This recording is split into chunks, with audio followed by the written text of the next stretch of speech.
Welcome to Pete and Hannah's Watch List. I'm your host, Pete Mitchell. I'm here with my great co-host, Hannah. Hello, people. Hannah, we're here today for AFI Top 100 10-Year Revisited podcast. Yes. But before we begin, let us tell the viewers and the listeners what they should do. Could you please like and subscribe to our channel? Pretty please. And leave a comment down below, any of your feedback on the show or any of the other shows. Just let us know. How you feeling? Down in the comments below. Hit the notification button and you get great content like this one, including We Interrupt Regular Programming, our TV podcast. What's Next, our movie podcast, movie news, where we talk about all things pop culture. AFI Top 100, watching, listening right now. Yep.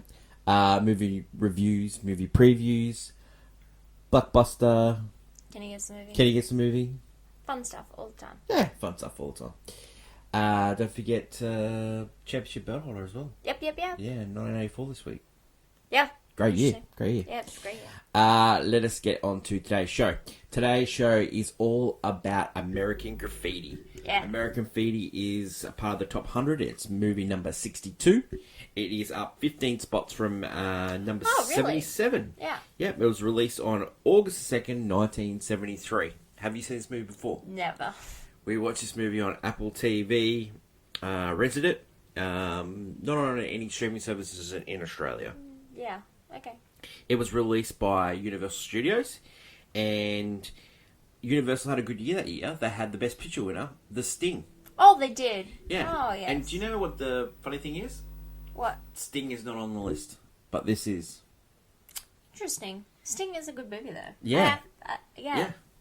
Okay, so movies in 1973. So none of these made the list, but let's talk about some of the other movies. The Exorcist. Oh yeah, okay. Yeah, very popular. William Friedkin, who wrote and directed that movie, he also did French Connection. Yes. He was good friends with George Lucas. Yes. The Way We Were. The Way We Were, wow. Yeah, big movie of 73. Magnum Force. Last Tango in Paris, which was released by United Artists, and United Artists had a chance to release American Graffiti. Oh, they just... But turned it down. They also turned down Star Wars, so not good times for United Artists. They didn't think that one through. Paper Moon, which Tatum O'Neal won an Oscar for. Yes. Live and Let Die, which is Roger Moore's first It's a great song. first go around as Bond, and Serpico, which was starred Al Pacino. Al Pacino, yeah. Interesting collection of movies. Yeah, not a bad year for 1973, but this one is the only one that made the list. Yeah. Okay, so the elevator pitch for this movie. We follow a group of friends on the last night of two friends, Steve and Kurt. They're going to college, and it's set in California. Yeah, it's a movie set during the course of one night. Yeah. So it plays the Coming of age story in 1962. Yeah. As I said, Universal was the studio, but when George Lucas was making this, he took it around to everywhere. Yeah.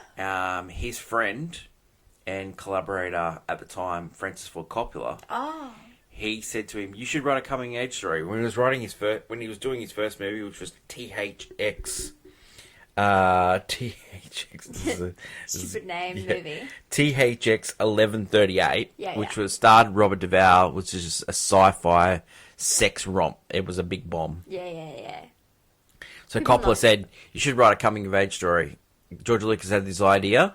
He always wanted to make a documentary about Wolfman, so he decided to write it in. This was all around Wolfman. Yeah. So they went around, pitched it to studios. No one took on it, but because Coppola won Best Picture for Godfather in '72, he said. It was the boost. Yeah, it got him across the line, Yeah, and ended up getting the budget of $700,000. Yeah, wow, which is not much. Yeah, wasn't even much at that time. No, which 10% of that budget was actually the music used. Of course, and they wanted to actually spend more money on the music. I would presume. And they wanted to use Elvis music. Really? But That they would have been expensive. was expensive, but it was also the Colonel wanted to get involved, and once We the don't. Colonel gets involved, We don't like when the snowman comes. so you know, No. so George Lucas, we're going to talk about more him later on with Star Wars, Yes, of but course. you know, famously went to USC school, was good friends with Rob Zemeckis. Yeah. Great Yeah, friends he's- with yeah, he's a- Steven Spielberg. Yeah, it's the pool of like these directors had Yeah. like a friend group. Yeah. And yeah. He was really tight with Coppola and Scorsese Yeah. as well. So he wrote the script. Yeah. Yeah, and he had some friends that helped him write it. He produced it with his longtime collaborator, Kurtz, who also did Star Wars with him as well. Yes. He was actually developing Star Wars at the time. Yeah, well, it'd be a long process. Yeah. Gloria Katz also helped him write this. Yeah. She helped him write Howard the Duck and Indiana Jones Temple of Doom. And Yeah. William Hook, he also helped him with the Indiana Jones movies as well. Yeah. And Howard the Duck. So there you go. There's his long-term collaborators. Yeah, awesome. Howard the Duck, you know, you got Indiana Jones, you're like, yeah, and then you remembered Howard the Duck, and it's like, ooh. Okay, so the actors at the time, Ron Howard was famous for, Ronnie Howard. yeah, Ronnie Howard. He was like a young child actor, like Yeah, he was in The courtship Music Man. at Betty's father. He was in the Andy Griffith Show, which was famous. The casting director of that show got him cast on this show. He already had done the pilot for Happy Days. The studio executives saw this. They added sort of like the character of John into this Happy Days, and we got Happy Days out of it. Oh, okay. So yeah, so He did this. He did Happy Days before it, but Happy Days wasn't going to be released, and then this movie came out, and then the Happy Days was released. As in, like, so yeah, Yeah. That's interesting. You need this movie to So have Happy from Days. that, Cindy Williams, she starred in a spin-off of Happy Days, Laverne and Shirley. Richard Dreyfuss is in it. Yeah, famous. Great, yeah, famous. You know, Let It Ride, Jaws. I mean, yes, that's how it goes. Let it ride, Jaws. Yeah, Mr. Holden's Opus. And Paul Le Mat. Now, Paul Le Mat, he plays John, the greaser, the racer. In this, Yeah. he was in this movie about Howard Hughes. It's called Howard and Me. Oh. Yeah. So he had a little bit of a spotlight time, and he Yeah. was also in the sequel to this movie, which we'll go in to talk about. So the reaction to this film at the time was highly successful. It's one of the best profit making. It was one of the biggest regrets of Francis Ford Coppola's life that he didn't finance this movie himself. Oh, because he would have been like, oh. He would have made over $30 million if he would have financed it himself, and so he kicked himself. But Universal made the money, yeah. So they ended up making it was one of the best profit movies of the 70s. You would never, honestly, I mean, coming of age stories tend to do well than Yeah. ever thought. So critics at the time, Roger Ebert gave the film 4 stars and praised it for not only being a great movie, but a brilliant work of historical fiction 10 years earlier. Really. Yeah. No Okay. Scientology. Gene Siskel awarded it 3.5 stars, writing that although the film suffered from overkill of nostalgia, particularly with regards of soundtrack, overstuffed, he called it. It's one of those golden oldie TV blurbs, well made and does the moments of genuine emotion. Not everyone was a fan. Pauline Kael of the New Yorker, she was less enthused. She says it fails to be anything more than a warm, nice, draggy comedy because nothing there is to back up the style. The images aren't visually striking. It would be only a mindful. Okay. She also noted the disdain for the epilogue. We'll go into that. Yeah. The awards won, or should have won. It was nominated for 5 Oscars, including Picture, Director, Screenplay, Editor, and Supporting Actor for Candy Clark, who played Debbie, which I was surprised when reading that she got nominated. Do you think it should have won any awards? I don't think so. I think Sting. I don't know. I don't think so. No. Sting winning that year was pretty good. Sting makes a lot of sense, yeah. Yeah. The big winner from that year was Marvin Hamlish. He did the music for Sting, and he also did the music for The Way We Were. And Yeah. so he was the producer, helped write Barbra Streisand's The song. Way We Were. Yeah. As titled. Reaction to the film recently on Rotten Tomatoes has 95%, Letterboxd 3.7, and IMDb 7.4. Pop culture, they made a sequel to it, and it was considered one of the worst sequels of all time. Yeah, okay. Yeah, it's right up Cool. there. It has a terrible name too. It's like more American Graffiti. Yeah, well, Just... speaking of names, like Francis Ford Coppola, the one note that he gave George Lucas was get rid of the name. He wanted to call it Rock Around the Block. Oh, that's bad. Yeah. Yeah, okay, that's bad. American Graffiti is just about No. It's American Graffiti. Like you think it's cooler than it is. Yeah. When you hear that name. Yeah. Actually. Every Thursday on Movie News, we do a segment called Clickbait, where we talk about the hottest of hot takes. Hoo-ha! And the hot take for today. What's yours? Mine is, it's so important when you see a movie. Because when you see movies, it tells you if it's good or bad, if it's going to stay with you forever. This movie, if you would have saw this as a kid, you would have went, "Oh man, this movie is so good!" Like it, you know, it's such You need to have rose-colored glasses. Yeah, if you would have saw this a movie as a teenager, say in 1972, 73, you would have went, "Oh, this movie's pretty good." You know, I remember 10 years ago that this was like. You know, but seeing it now. Well, when I saw it as a kid, I was like, "Oh, this is boring." You know, I saw it because it was a George Lucas movie. Yeah. And I was like, "Oh, George Lucas and his Harrison Ford," and I was like, "No, this is not it," you know. So it all depends when you see it, and you know, and the context of like why you're watching it. In the first place, probably. For you? Yeah, no, for me, I think I've already used the multiple storyline thing before. I think I did it when we were talking about what was it? One of the other movies.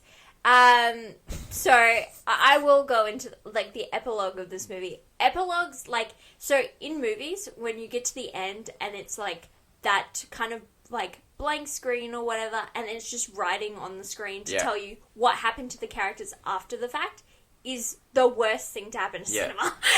It does, like, even in books you don't even have that. Like, you'll have an epilogue, but it's just like another chapter. But in this one, it's even worse. No, not one mention of the woman. Yeah, but worse is also because this movie pains itself to be a comedy and a coming-of-age story, and then it gives you, like, the final note of these characters, and some of them do not end well. Yeah. And it leaves the tone of this movie with a bad taste. But also, it's just, like, the only time where you're like, oh, it's acceptable is if you're watching a biography, like, one, where you're like, oh, you know, and they won all these many awards. It's the best part and worst part of every one of those movies. But in any movie that's not like a fictional story, you just gotta go, once it ends, I don't need to know what happens to the characters afterwards. Like, I don't care. Like, it's even played as a joke. Like, Anchorman 1 has like the bit where the voiceover is like at the end saying how each character ended, right? Yeah. And then in the second movie, it completely doesn't matter because it's a joke. Yeah. It's comedy.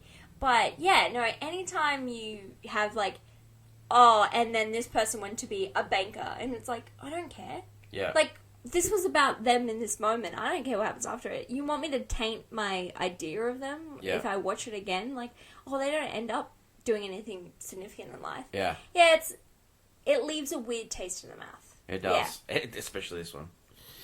Especially this one. It's a weird taste. Let's get down to our review and scene breakdown. Yep. So we catch up with Steve, played by Ronnie Howard. Yeah. And Kurt, which is Richard Dreyfuss. Like, it was really strange seeing Richard Dreyfuss that young.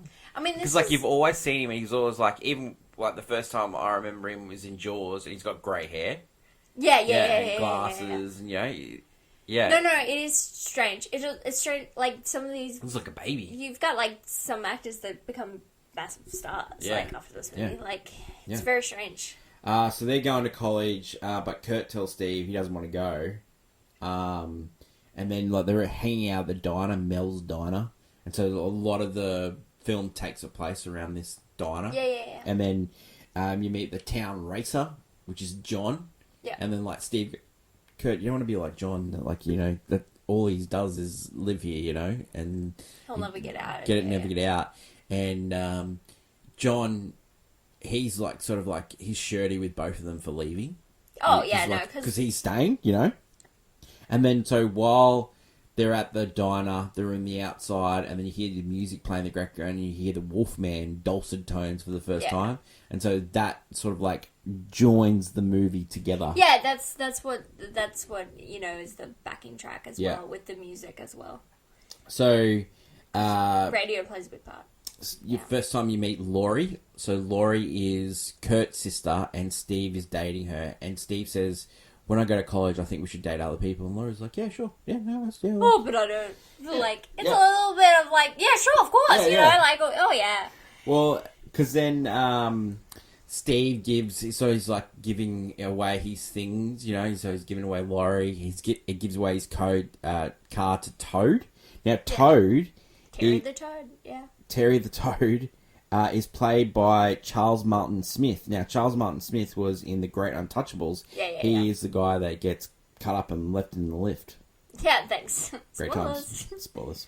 So, Kurt and Steve decide they're going to the freshman dance at school. Yeah. And John's like, "Why are you going back there? You don't want to go backwards, you want to go forwards, you know?" And so, everyone is like, sort of like trying to move on, but John, you know, he's sort of like, you know, he doesn't know what to do with his life. Everyone's telling him there's a new guy in town that wants to race him. Yeah, so he's going and around. John's like, "Oh, I don't really want to race him, you know, like, you know." But he wants to find someone to be Because the with only tonight. thing that John's got in his life is in the fastest car. Yeah. And he doesn't want to lose that. Which his car is like, it's the strangest looking thing too. Thunderbird. And it's like the motor is, or you can exposed, is exposed. Yeah. It's just Hot rod. It's a hot rod. It's a hot rod. That's right. So Yellow. Kurt is taken to the dance by Steve and Laurie, and then he's in the back of the car and he sees another girl, and that girl is played by Suzanne Summers. Suzanne Summers, famous actress, you know, only died recently. She whispers to Kurt, "I love you." Yeah. And so Kurt's like, "This is the most beautiful woman I've seen." He's complained recently that there's no girls in town. They're either ugly or don't like me. Yeah. And so it's like this pretty woman. You know what that scene reminded me of? The one in Vacation when when Chevy Chase sees a beautiful woman in the next car. Blicker, yeah. So John's driving through the town and he's sort of like talking to girls in the car. He's like asking girls to get in the car. And he goes, "Oh, Judy's sister will get in the car with you." So Judy's sister ends up getting in the car, and who's just a kid. Yeah. Just like, you know, probably like 10 or 12. And, so old enough. Yeah, old enough. And he's like, "No." So, Steve wants to dance with Laurie, and Laurie doesn't want anything to do with Steve because she's starting to, she's mad. Yeah, because he's going. And then Kurt's talking to a teacher, and that teacher says, "Kurt, you got to go. Like, you got to experience life. You don't want to stay here, you know." And like, this teacher's dodgy. Yeah, because then the next moment he's with a student, young woman student. Johnny's pulled over by the cops, and sort of like, you know, because he's in a hot rod, you know, and you know. But this cop, hilarious line. He's like, yeah, you know what? They almost called you in, but I didn't want them to do it because I want to catch you in the act. I'm like, dude, you gotta have something better to do with your life than wanting to catch this guy in the act of doing something wrong. Weird. Yeah. But I do love the line because he gets a ticket, and then he goes to the young girl, and he's like, "File that under CS," and she's like, "What's CS for?" "Chicken shit." It's just like, just a whole like, he has a little folder of just like all these these fines. I was just like, that's hilarious. The next is we first meet Bob Falfer, and Bob Falfer is played by Harrison Ford. Now, notorious on this set, Harrison Ford was a party animal. Really? Because like this is one of his first roles, yeah, and so he had turned this role down because it didn't pay enough. because he only was going to get paid $450 a week. Yeah, He goes, yeah. I could earn that The carpeting. carpeting. So they upped his offer to $500 a week. He said, "Yep, done." And so That's my guy. he lived in a hotel with the other actors, and they used to get up to big parties. He got into trouble with Paul Lamont. You know, they end up scarring Paul Lamont's face. Like, they just, you know, unbelievable. Wow. Like, you're just a party animal. So, Love yeah. that guy. Yeah. So he tells Toad Yeah, yeah. that he wants to race John. He's the new guy in town. Mm-hmm. You know, he's in a black hot rod himself. And, Toad meets Debbie. He's driving down the street, and he meets Debbie and says, you know... You look like Connie Stevens. Yeah, She's yeah. like, oh, I've always been told I look like Sandra Dee. Oh, you look like her too. Like, Kurt hooks up with his old girlfriend on his search for his mysterious girl. Then he goes into Kurt sitting on like a bonnet Yeah. after he gets kicked out because he's sort of trying to hook up this other girl with his friend. Mm-hmm. And then the Pharaohs come into it. The Pharaohs are a local Oh, the gang. gang, yeah. Yeah. So Kurt and the Pharaohs get up to mischief. Yeah. Like, you know, knocking over a pinball alley. they dodgily try to get some money and then... You know, doing the prank with the cops. Cops. You know, which is one of the funny bits of the movie. It's an initiation. Did you for Kurt, yeah. like, this was a comedy. Did you find I didn't find funny? it was laugh out loud comedy. It's like the only time I laughed was that, or when Harrison later on Harrison Ford singing Some Enchanted Evening. I'm like, what the hell am I watching? Toad takes Debbie to the makeout spot, which is the canal, but he loses his The car. car, Yeah. And then there's like this thing about the goat killer. Yeah, some weird stuff's happened in Yeah. the town. Meanwhile, Steve and Laurie, they're in a car on canal as well. Yeah. And they get into a big fight. And And they break up. Steve, he's having second thoughts. Like, he loves Laurie. He doesn't. do I want to leave? Yeah, Like, you know, my life's great here, you know. And then, like, all these girls are sort of, like, throwing himself at Steve, you know, now knowing that Laurie is out of the picture. Yeah. And Steve's like, Laurie sees one of them sort of cracking onto Steve and ends up getting in the car with Bob Falfa. And so she's hanging out I with know. Bob Falfa, you know. And then Steve finds out that she's hanging with Bob Falfa, and he's searching. He doesn't want to lose her. Yeah, no, because she could get hurt. Yeah. Because he's trying to race. Yeah. This guy's just trying to race. Yeah. Thingo, and it's just the weirdest thing. So Toad's lost his car, and then he finds it in this, like, parking lot sort of thing. Yeah. Tries to hotwire, and this guy starts beating him up, and then John comes in and saves the day. Yeah. And Debbie's like, "Oh, you look like the Lone Ranger." Sure. It's like, whatever. So, Falfa's challenge John to a race. They're going to go out to Paradise Road for the race. Kurt is trying to chase down the Wolfman to give a... To basically, could you somehow give an on-air thing saying to this woman in the T-Bird? Ring this number, you know. And so we finally meet the Wolfman. He's sucking on a popsicle, and so he does the note for Kurt, and then Kurt finally gets the call. And, you know, it's unclear if the lady's a prostitute or... The what do you call them? The pharaohs had said that she is a she's a prostitute. Yeah. And then he's like, no, I don't believe that. No. And then on the phone call, she's being very aloof. Yeah. And is like, you know, just like, no, we'll meet tomorrow. And he's like, no, I can't do tomorrow. Like, you know, just give me your name. And she's like, no. It's like a very weird, like, just like, I don't know. It's like they want some sort of romance or it's weird. So we get to the race, and Toad flashes the light, and they start the race. Yeah. John gets off to a good start, and then Bob takes the lead, and then Bob loses the control of his car. John wins the race, and then Bob's car's flipping out. We've got Laurie in there. They get out, and Laurie runs to Steve and says, "Don't leave me, don't leave me." And then Steve's like, "I'm not going anywhere. I love you." La la. Yeah.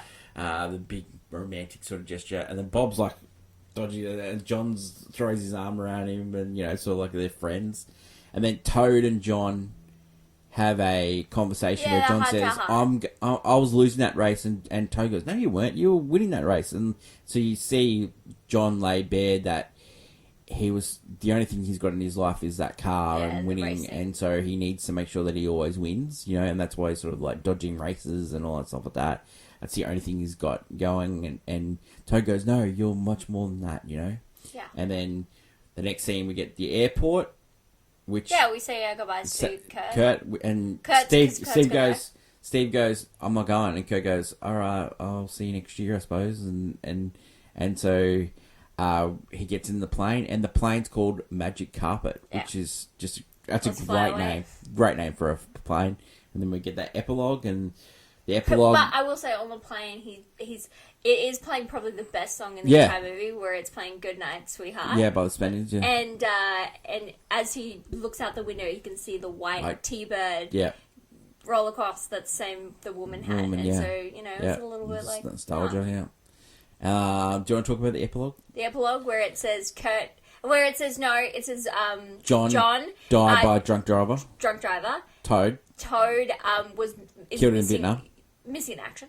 Yeah, they don't know. Yeah, missing in action, and then Steve lives in California. Is assurance salesman. Yeah, never left. And Kurt is a writer in Canada. Never came back. Yeah. It's like okay, like what ifs? Like, all right. Yeah. It's a weird. Yeah, it's like you've had this like really great time, and you could have ended on that note, like him just like looking out with the song playing. Do you need an epilogue? Like, do you need the final like words? Like words on the screen George Lucas's forte, but usually it's at the start, not at the end. Yeah. So yeah, I just find that it's a bittersweet ending for what is like supposed to be like a coming of age comedy. It's so cold as well. The way he did it, like it's not like he could have played music. Dead. Yeah, but he could play left. Music with like the tile thing, back. but he just pops them in the blue screen. And they have these like the portraits too. Yeah, it's off-putting. Okay, reasons to see the great music. It's just such great banger after banger. Yeah. I like the music a lot. I just find that the music is a backing track to most of the time. Usually when you have like soundtracks, there's usually long interviews where you just like, it's the music and then characters. So he did that on purpose because he didn't have any money. Yeah, of course. He created like dramatic flair out of that. Yeah. So it tied the movie together. But yeah, he couldn't have a score because he had no money left over. I'd say the nostalgia as well of this movie. This is very, like, if you love that kind of era of the 60s, it is very much if this movie wasn't successful, we probably wouldn't have got Star Wars. Yeah. That's important. So that's important to know. This movie is important. This is this is a director's favorite. This is a director's favorite movie. Yeah. So if you're like, because when you watch a lot of the Letterboxd top 4, a director usually puts American Graffiti, and you're thinking, why? Because it's a director's favorite movie. It is not. It's your director's favorite movie. Speaking of Sheffield Road speaking of of movies. Letterboxd, Ridley Scott did his, and guess what? He named one of his best 4 movies. All of his movies. What? He named Blade Runner as one of his 4. Good. Because he goes. goes. Wait, which one? He goes. So he starts off with. I can't remember what he started off with, but his second movie he chose was Star Wars. And he said he saw Star Wars, and he goes, how can I make Tristan and Isolde? He was in depression for 6 weeks, and then he finally goes, I'll make Alien. I love that guy. Yeah. and then the next movie he names, he goes, Blade Runner. It's, everyone should watch Blade Runner. And then he just names a movie about the dawn of man. You know what would have tickled my funny if he said Gladiator 2. Oh my God. He said, you know what he said? Gladiator 2? It's just as good as the first one. Yeah, he's going to say that. Reasons not to, the epilogue. Man, it's like a car crash. If you don't like multiple story, like anything that has more than 2 people's storylines going at the same time is just is way too much going on with like storylines. Like and to be honest, they're not very interesting. Like Kurt's just like, you think he's all the goody two-shoe, but he's doing all these naughty things. Yeah. And you have, like... I only found, like, John, the driver, because him and the young girl's, like, is... Like, he doesn't want to be with her. Yeah. He's stuck with her because she won't give him where she, Yeah. where she needs to be dropped off. And they're, like, back and forth, like, yelling at each other, helping each other banter. It was funny. But, Yeah. I don't know, the rest of the movie kind Yeah. of fell flat. Story-wise. Does this deserve to be on the list? I mean, we've put a lot of other movies on the list. I don't mind it being on the list.